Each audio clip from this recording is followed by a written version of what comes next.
Hello friends. तो इस video में हम लोग डिस्कस करने वाले हैं बार्क के प्रीवियस ईयर क्वेश्चंस को।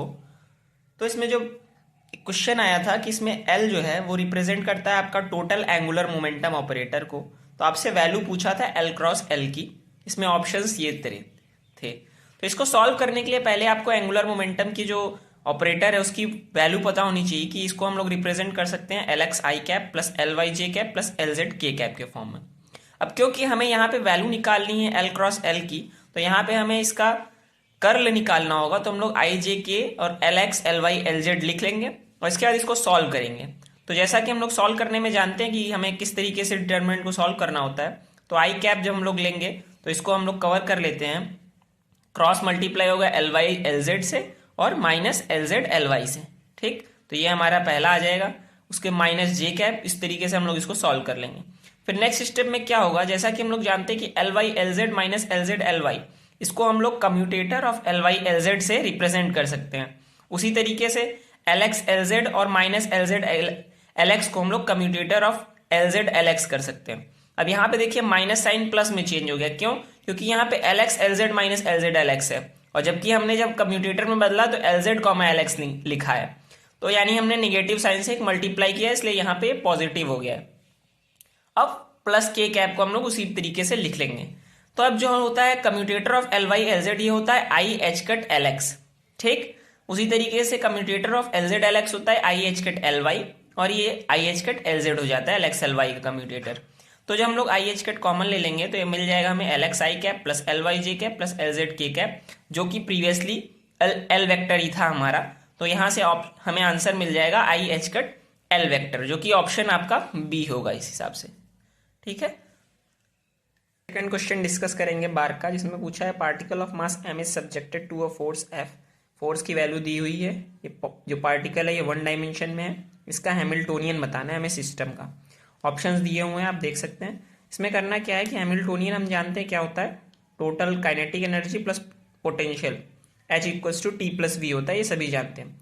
और फोर्स जो होता है वो निगेटिव ग्रेड ऑफ पोटेंशियल होता है। तो यहाँ क्योंकि फोर्स वन डायमेंशन में यहाँ पे हमें मेंशन है, सिस्टम वन डायमेंशन में है, तो फोर्स को हम लोग negative potential of D V by D X भी लिख सकते हैं। यहाँ से जो पोटेंशियल होगा वो integration of F D X आ जाएगा। फोर्स की वैल्यू हमें दी हुई है, वो हम उठा के यहाँ पे रखेंगे। तो यहाँ पे क्योंकि ये डी एक्स का इंटीग्रेशन है, तो इसके अलावा बाकी सब कॉन्स्टेंट होंगे, वो बाहर आ जाएंगे। ए की power minus T by B, तो एक्स का इंटीग्रेशन जब डी एक्स के रेस्पेक्ट में होता है तो एक्स स्क्वायर बाई टू आ जाता है। तो यहाँ से हमें पोटेंशियल की जो वैल्यू है वो मिल जाएगी ये। और जो हमारी ये काइनेटिक एनर्जी है वो हम लोग जानते हैं किसी भी सिस्टम में जब हम लोग हैमिल्टोनियन सिस्टम में लिखते हैं तो P square by two M होती है टी की वैल्यू। तो यहाँ से जो हमारा हैमिल्टोनियन आ जाएगा सिस्टम का, वो हो जाएगा P square by two M plus half A E minus T की power T by B X square, जो कि आपका ऑप्शन में अगर आप मैच करेंगे तो ये आपका बी सी ऑप्शन हो जाएगा। क्वेश्चन जो कि आपका कॉम्प्लेक्स मैथमेटिकल फिजिक्स से आया था वो था कि z एक कॉम्प्लेक्स नंबर है, देन द रेसिड्यू आपसे पूछा था डायरेक्ट इसी फंक्शन का। तो पहले किसी भी का रेसिड्यू निकालने के लिए हम लोग देखते हैं पोल किस वैल्यू पे है वो।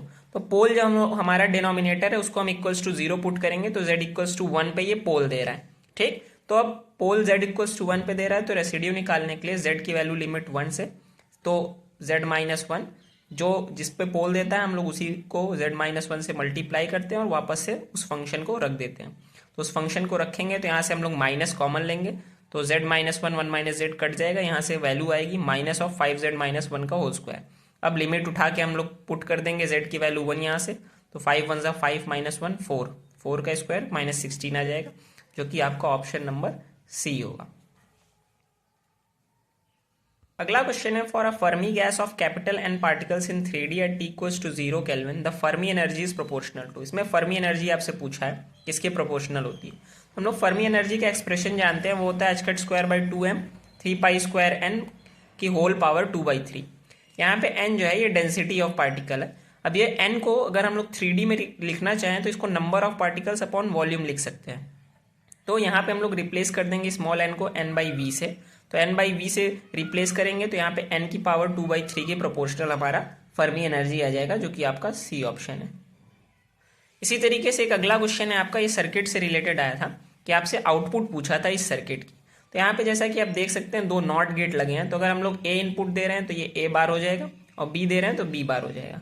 अब ये एंड और नॉट दोनों लगा है यहाँ, यानी कि नैंड गेट लगा है यहाँ पे। तो ये जो क्या करता है वो दोनों इनपुट का मल्टीप्लाई करके उसका बार कर देता है। अब यहाँ पे हम लोग दोनों इनपुट को मल्टीप्लाई करके उसका बार कैसे निकालेंगे, तो ये निकलेगा हमारा डिमॉर्गन्स लॉ से। डिमॉर्गन लॉ क्या कहता है कि ए डॉट बी का अगर बार है तो बीच में प्लस का साइन आ जाता है, तो यहाँ ए बार का बार प्लस बी बार का बार हो जाएगा। और किसी का भी बार का दोबारा अगर हम लोग बार लेते हैं, ठीक, तो वो हमें वही वैल्यू वापस दे देता है। तो ए प्लस बी मिल जाएगा हमें यहाँ पे, जो कि और गेट का एक ऑपरेशन है। अगर कोई भी इनपुट हम लोग ए और बी दे रहे हैं और आउटपुट हमें ए प्लस बी मिल रहा है, तो ये और का ऑपरेशन है। तो इस वीडियो में बस इतना ही, ये पार्ट 1 था। और चैनल को सब्सक्राइब कर लीजिए, जिससे आपको आने वाले पार्ट 2 में का वीडियो का लिंक और डिस्क्रिप्शन नोटिफिकेशन सब आपको मिल जाए। और होप वीडियो पसंद आया होगा तो आप लाइक कर दीजिएगा।